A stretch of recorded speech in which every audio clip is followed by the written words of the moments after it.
आई बाबा, मुलांचं भविष्य शाळेतच नाही तर त्याची सुरुवात आपल्या घरातून होते.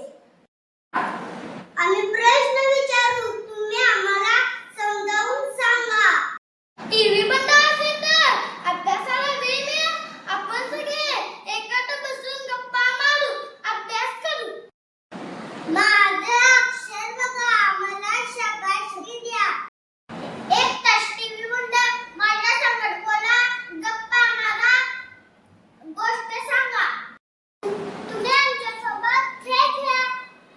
आम्हाला कविता म्हणायला लावा, आमचा आवाज ऐका.